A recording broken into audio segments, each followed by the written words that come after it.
Assalamualaikum warahmatullahi wabarakatuh. Kita masuki episode ke-116, yaitu Gerakan Pembaruan Islam Indonesia.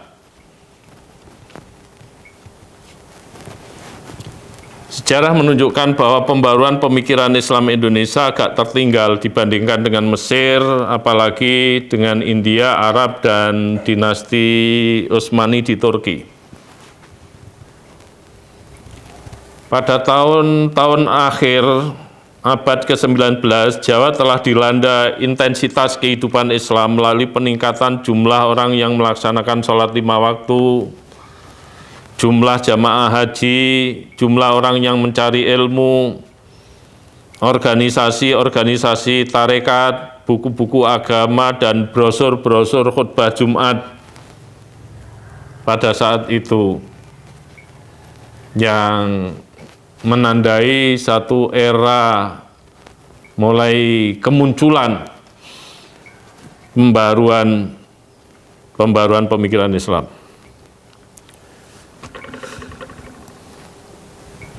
Benih-benih revivalisme ini terus berkembang dan mengantarkan kondisi awal abad ke-20 yang dapat dipersepsi sebagai pembaruan strategi perjuangan Islam, terutama melalui pendirian organisasi-organisasi Islam seperti Sarekat Dagang Islam itu pada tahun 1905, Persyarikatan Ulama pada tahun 1911, Sarekat Islam pada tahun 1912, Muhammadiyah pada tahun 1912, Ar-Irsyad pada tahun 1912, Persatuan Islam pada tahun 1923, dan NU pada tahun 1926. Sedang di Minangkabau, Sumatera telah berdiri organisasi pembaru di bidang sosial dan pendidikan. Jadi ini satu hal yang menarik, sebab bagi Belanda pertemuan maupun perkumpulan umat Islam sebagaimana yang disarankan oleh Snogorgonje, sepanjang pertemuan itu terkait dengan ibadah, tidak perlu dikhawatirkan dan itu tidak akan membahayakan. Tetapi kalau pertemuan mereka itu dalam berorganisasi, kalau pertemuan mereka itu dalam rangka pemberdayaan mental dan pemikiran, tentu hal ini yang harus dicermati dan menjadi konsentrasi Belanda. Karena itu pada awal abad 20, sehingga melahirkan berbagai organisasi Islam, betapapun itu suatu keberhasilan pembaruan Islam. Karena itu suatu perjuangan yang berat sesungguhnya menghadapi kekuasaan Belanda pada saat itu. Karl Astembring menilai bahwa perubahan dalam Islam Indonesia yang terjadi pada awal abad ke-20 digambarkan sebagai kebangkitan, pembaruan, bahkan pencerahan atau renesan. Dan sebagaimana tadi yang saya katakan, penilaian semacam itu sesungguhnya realistik melihat tantangan yang dihadapi umat Islam adalah penjajah Belanda yang ibaratnya memiliki segalanya, tetapi bisa ditembus dengan kehadiran berbagai pendirian organisasi Islam. Dan pendirian itu bukan berarti sekedar pendirian, melainkan akan mengubah pola-pola perjuangan umat Islam, terutama menghadapi penjajah. Dalam hal ini terutama penjajah Belanda.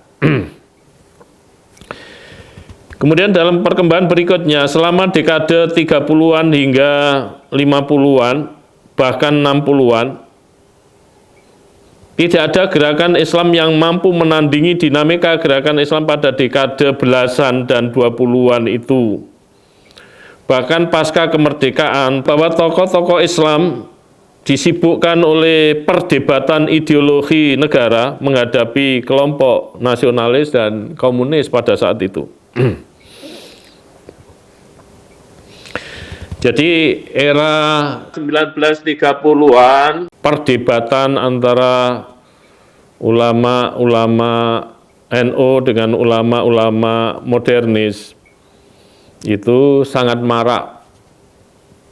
Kemudian pada dekade 1940-an, fenomena-fenomena itu juga masih bertahan. Dan tokoh-tokoh Islam tersibukkan karena pada tahun 1940-an terjadi kemerdekaan Indonesia, tepatnya pada tahun 1945. Kemudian untuk mengisi kemerdekaan, terutama dalam mewarnai konstitusi kita, itu ada peluang memang untuk memperdebatkan persoalan-persoalan ideologi negara. Terjadi pasca kemerdekaan 1950-an. Disambung sampai 1960-an masih juga perdebatan-perdebatan itu, bahkan kemudian ketambahan peristiwa besar G30 SPKI, sehingga konsentrasi tokoh-tokoh Islam pada 4 dekade itu memang mengalami penurunan dalam memikirkan pembaruan Islam. Pak Ahmad Syafi'i Ma'arif mengungkapkan penilaian yang berbeda, sekalipun pengaruh faham pra-modern Islam Wahabi telah merembet ke Indonesia pada dekade kedua dan ketiga abad ke-19, khususnya melalui gerakan Padri di Sumatera Barat. Gerakan modern Islam dalam arti yang sebenarnya muncul di Jawa pada dekade kedua dan ketiga abad ke-20.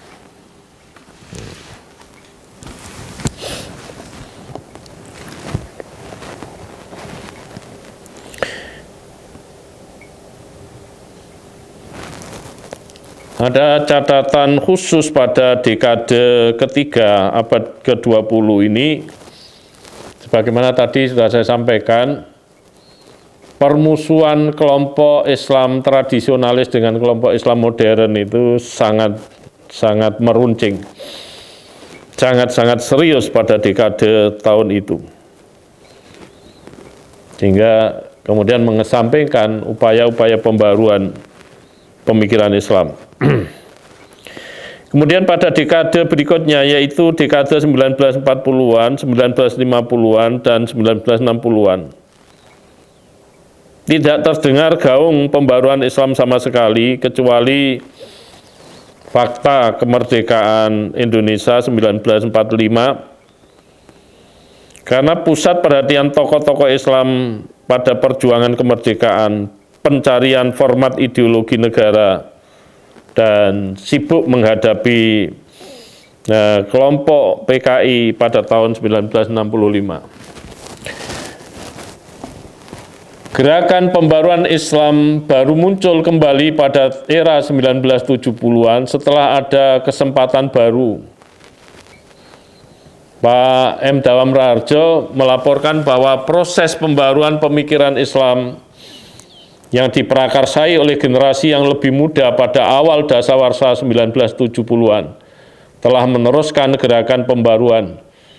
Kemudian pada tahun 1980-an telah terjadi pergumulan pemikiran yang lebih serius yang disebut sebagai kegiatan diskursus.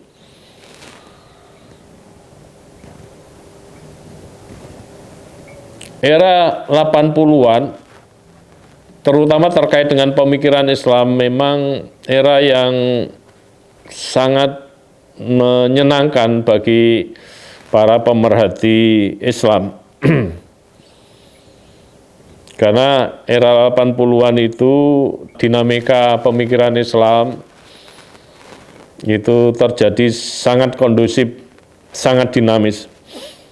Sehingga di mana-mana di Indonesia ini berkembang pemikiran-pemikiran Islam yang memberikan sebuah tawaran masing-masing demi kejayaan Islam.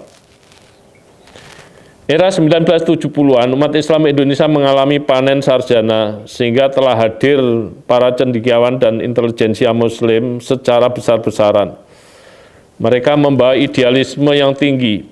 Pada era ini yang muncul sebagai pembaru antara lain Pak Harun Nasution, Pak Mukti Ali, Nurholis Majid, Abdurrahman Wahid, Gus Dur, Johan Effendi, Awahib,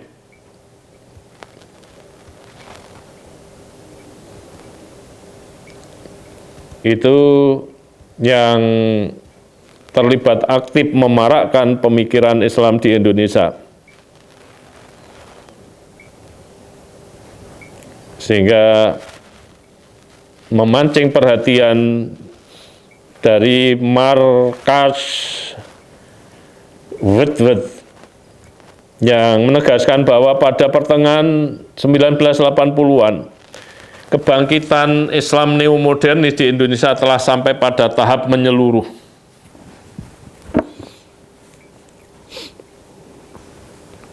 Jadi mengalami kematangan pada saat itu.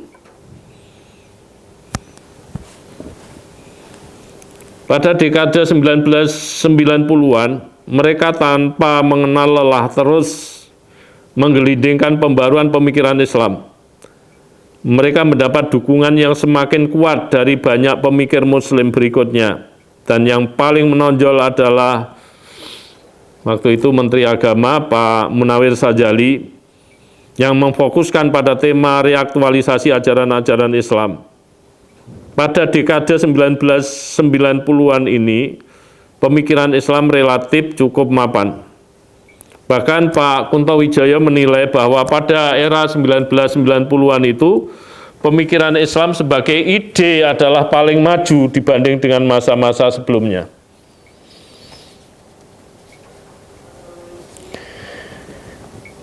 Pada bagian lain, Pak M. Syafi'i Anwar menjelaskan bahwa kebangkitan intelektualisme Islam telah menimbulkan pergeseran pemikiran dan orientasi perjuangan kalangan Islam dari format Islam politik menjadi Islam kultural yang berdampak pada membaiknya hubungan Islam dengan birokrasi Orde Baru pada akhir dekade 1980-an dan awal dekade 1990-an.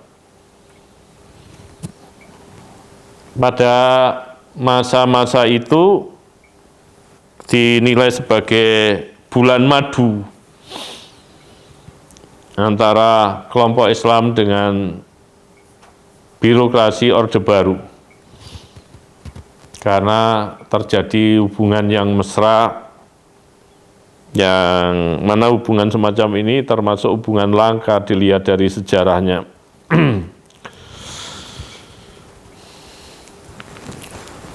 Selanjutnya, Greg Burton menyaksikan bahwa sepanjang 1970-an, 1980-an, hingga 1990-an, Indonesia telah menyaksikan sebuah kebangkitan Islam yang amat progresif dan begitu memiliki masa depan. Ini merupakan sebuah fenomena luar biasa yang cukup mengejutkan bila dibanding dengan kebangkitan kembali Islam di Malaysia dan beberapa negara Islam lain yang karismanya dianggap lebih Islam daripada Indonesia. Jadi Indonesia yang bobot keislamannya sempat diremehkan, sempat dipandang rendah, tetapi akhirnya bisa memunculkan fenomena-fenomena kebangkitan yang melampaui reputasi dari negara-negara Muslim yang bobot keislamannya sementara dianggap lebih kuat daripada Muslim Indonesia. Nah, ini merupakan kejutan yang mungkin bagi kelompok tertentu bahkan di luar ekspektasi mereka. Sehingga 3 dekade yang disebutkan oleh Greg Barton itu menjadi satu masa yang semacam menjanjikan peran Islam ke depan. Kemudian selanjutnya Michael Lord Vartikiotis menyatakan bahwa kebangkitan Islam pada 1980-an dan 1990-an adalah fenomena kebangkitan Islam pada kelas menengah perkotaan. Suatu segmen masyarakat yang sangat dipengaruhi oleh perubahan-perubahan sosial ekonomi. Apalagi dekade-dekade itu seiring dengan konsentrasi pemerintah Indonesia yang sedang menggalakkan pembangunan, di mana orientasi ekonominya sangat kuat. Sehingga sempat merealisasikan kemapanan di Indonesia pada saat itu. Pak Nurholis sendiri berdiri di garis terdepan dalam gerakan Islam kultural dengan target para pejabat dan kelas menengah. Dia secara terbuka mengungkapkan usahanya untuk meningkatkan keberagamaan kelompok elit urban.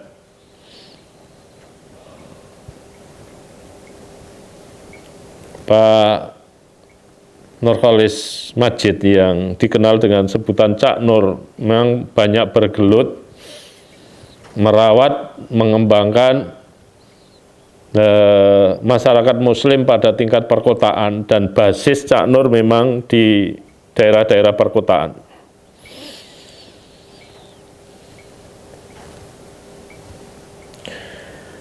Para pemirsa yang berbahagia, bahwa pembaruan pemikiran Islam kalau diruntut dari awal, dari dekade 1910-an atau 1911-an hingga 2000-an ini terus berjalan, kecuali menghadapi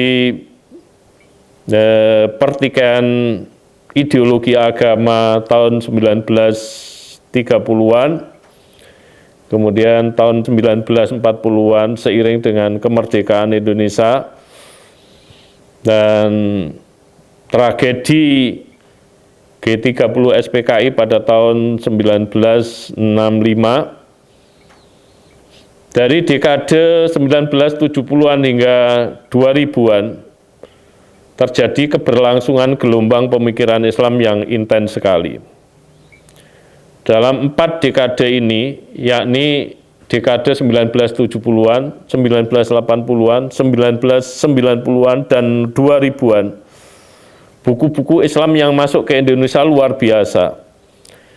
Baik karya-karya orang-orang Ahlussunnah wal Jamaah, karya-karya orang-orang Syiah, karya-karya orang Mu'tazilah, karya-karya orang-orang orientalis, baik yang Kristen maupun Yahudi, bahkan ateis sekalipun, itu pada saat itu bebas masuk ke Indonesia dan direspon dengan baik oleh kalangan akademisi, oleh pelajar dan mahasiswa Indonesia. Apalagi buku-buku keislaman rata-rata pada saat itu adalah buku-buku pemikiran Islam. Sehingga bagi pencinta buku sangat asik, karena buku-buku itu banyak menawarkan satu alternatif, menawarkan pilihan-pilihan, menyajikan tawaran-tawaran terkait dengan solusi atau strategi dalam membangun kejayaan Islam ke depan. Justru pada tahun 2010-an sampai sekarang, dinamika pemikiran Islam agak menggendor. Sebaliknya, kalangan Islam garis keras mulai menguat sebagai respon terhadap keterbukaan era reformasi. Dalam era ini, buku-buku pemikiran yang baru tinggal sedikit.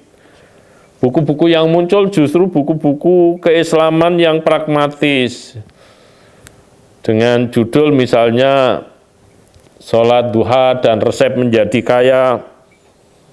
Kemudian ada buku Hikmah Sholat Tahajud dan sebagainya. Nah, itu yang saya nilai sebagai kecenderungan yang mengendor dari sisi pemikiran Islam. Karena buku-buku semacam itu, buku-buku yang praktis, pragmatis, tetapi tidak memberdayakan pemikiran para pembacanya menjadi pemikiran-pemikiran kritis yang mencoba peduli untuk melakukan perenungan dan pemikiran mendalam dalam rangka menemukan solusi bagaimana Muslim Indonesia ini menjadi Muslim yang mengalami kemajuan, Muslim yang makmur, dan juga Muslim yang bermartabat, baik dalam skala domestik Indonesia maupun skala internasional.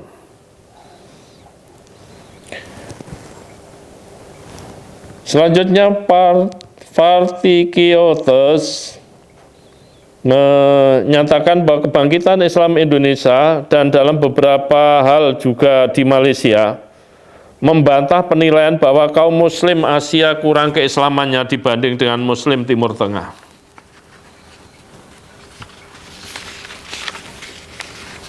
Justru dia menilai ada gejala-gejala sangat positif baik di Indonesia maupun di Malaysia itu sebagai gejala-gejala yang bisa juga mengantar pada pembentukan kualitas Muslim, terutama Indonesia dan Malaysia sebagai dua negara yang wilayahnya ada di pinggiran dari pusat Islam yang ada di Saudi Arabia. Demikian saya akhiri. Wallahul muwaffiq ila aqwamit thoriq. Ihdinas siratal mustaqim. Wassalamualaikum warahmatullahi wabarakatuh.